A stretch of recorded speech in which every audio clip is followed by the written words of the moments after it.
En esta oportunidad estudiaremos el comportamiento de las variables implícitas en una población para la caracterización de la misma, en un periodo determinado a través de una ANOVA. Además, probaremos la distribución de un conjunto de valores para moldear una variable, aplicando pruebas no paramétricas como el y cuadrado. Tenemos nuestra muestra de 327 personas escogidas aleatoriamente en las fases anteriores. Sobre esta vamos a trabajar. Entonces vamos a hallarlo a ANOVA. Hemos escogido 3 asesores al azar. En este caso voy a trabajar con el asesor 7, 8 y 9. Y cada asesor cuenta con 5 clientes escogidos al azar. Entonces sobre eso vamos a trabajar. Entonces lo representamos en una nueva tabla. Los mismos datos, que son estos. Y hallamos con fórmulas la media, la varianza, la desviación, la n, que es el número de datos escogidos, que es la muestra, y la suma de esos 5 valores. Entonces para hallar la media, pues utilizamos la fórmula igual promedio y seleccionamos el rango de datos. Eso lo aplicamos para los 3 asesores. Luego, para hallar la varianza, simplemente igual var y seleccionamos el rango de los datos con los cuales vamos a trabajar. Luego, para hallar la desviación, utilizamos igual de best.p y el mismo rango con el que estamos trabajando. N es el número de los datos con el cual vamos a trabajar, que en este caso son 5 para cada asesor. Y la suma de cada uno de esos datos pues ya depende de los números de la duración de minutos de cada llamada. Bueno, entonces el análisis de varianza de un factor vamos a representarlo en una tabla. Podemos hacerlo en datos, análisis de datos, y seleccionamos nuestra primera opción, que es análisis de una varianza. Vamos a trabajar sobre eso y nos muestra una tabla bien resumida con los grupos, que son los asesores, las cuentas, que son el número de personas con las cuales vamos a trabajar, la suma, que eso está representado en esta fila de acá, el promedio, que ya lo sacamos acá también, que es 4.6, 23.8 y 37, y la varianza. Esto lo podemos hacer una de dos, o por las fórmulas como ya antes hemos dicho, o lo podemos sacar con el análisis de varianza de un factor. Entonces nos damos cuenta que esas tablas las saca el problema utilizando el análisis de datos, y procedemos simplemente a hacer la comparación múltiple de Tukey. Reemplazamos los valores. Entonces la media del grupo 1, que significa el asesor 7 con el que estamos trabajando, es igual a 4.6, que es la media. El número del grupo 1 es la muestra con la cual estamos trabajando con dicho asesor. Repetimos la misma información para el asesor 8 y para el asesor 9, el cual están en la tabla que hemos sacado anteriormente, o sea por las fórmulas que he dado anterior, o sea por el análisis de datos que se ha sacado. Simplemente representamos, en todos los casos es 5 el número de muestra, y la media ya depende de los datos escogidos. Bueno, entonces procedemos a hallar el cuadrado medio de error, que esto nos lo bota la tabla que hemos sacado anteriormente en promedio de cuadrados, que está acá en 108 dentro de los grupos.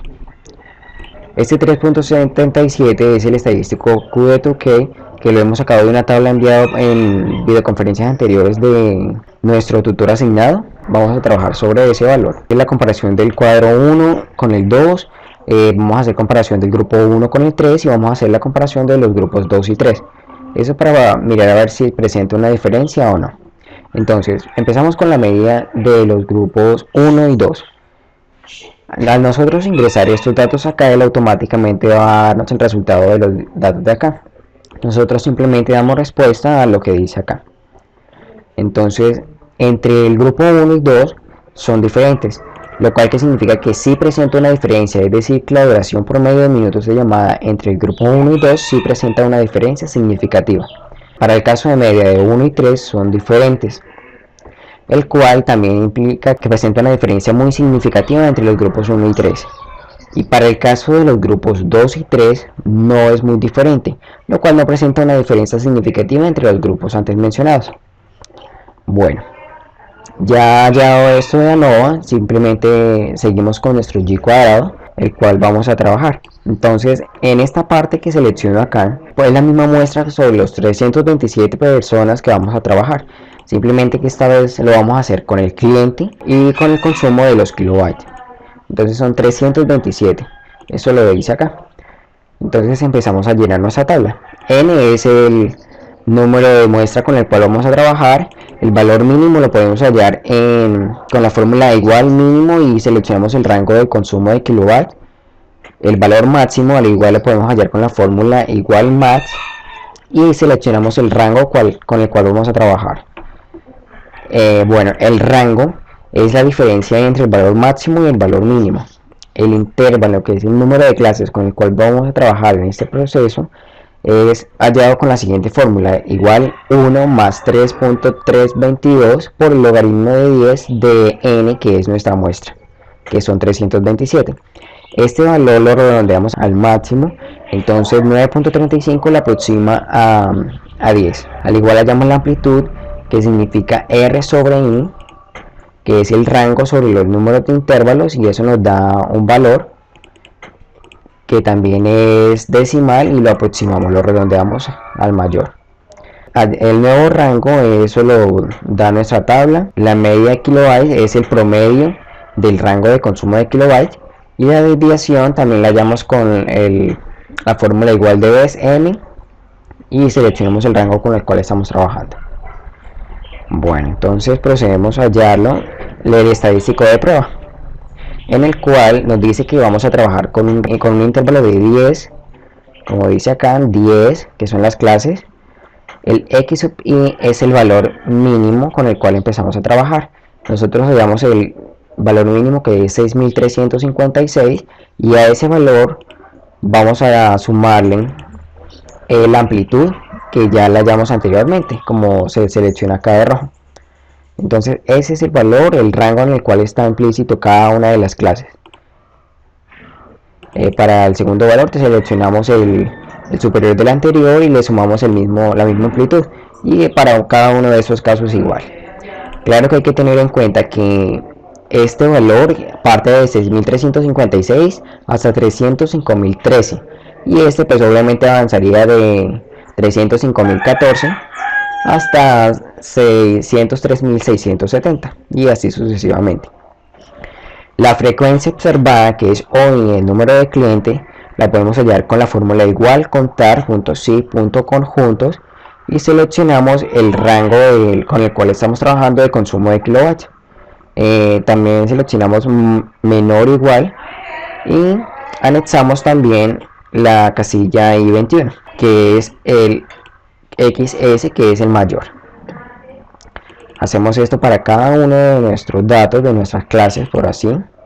Hacemos cada una de estas fórmulas para nuestra clase, que son 10, y seguimos llenando nuestra tabla. También aquí podemos sacar con análisis de datos esta tabla, el cual nos va a dar igual con esto. Él simplemente va a representarnos en una tabla mejor ordenado y nos va a dar exactamente los mismos valores. Para hallar z sub 1, que es igual al x sub i, que es el menor, menos la media sobre la desviación en KB. Y para la segunda ya simplemente reemplazamos lo que dice la fórmula anterior.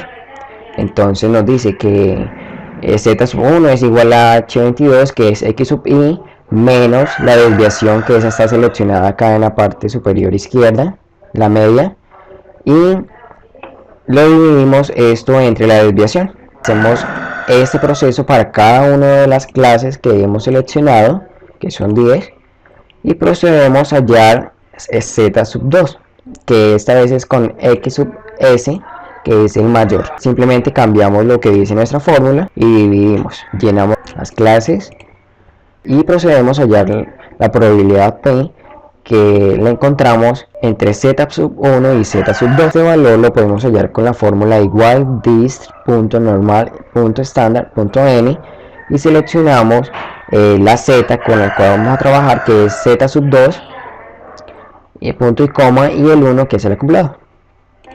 Entonces esto lo hacemos para todas las clases excepto para la última, que ya cambia un poco, que es igual a 1 menos la distribución normal estándar de la anterior, como muestra acá señalado. Bueno, ahora hacemos la frecuencia esperada, que es EI, que es N por P, con los valores antes trabajados.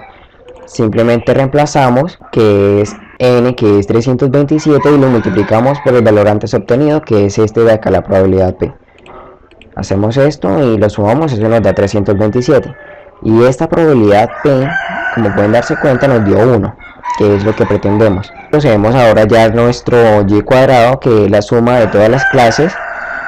Y para hallar cada uno simplemente realizamos la fórmula que se encuentra en la parte superior de la tabla, que es igual a la frecuencia observada menos la frecuencia esperada al cuadrado sobre la frecuencia esperada. Esto lo repetimos para cada uno de nuestros valores, para todos los videos de las clases, y al final lo sumamos. Ese es nuestro estadístico de prueba, el cual nos dio 32.29.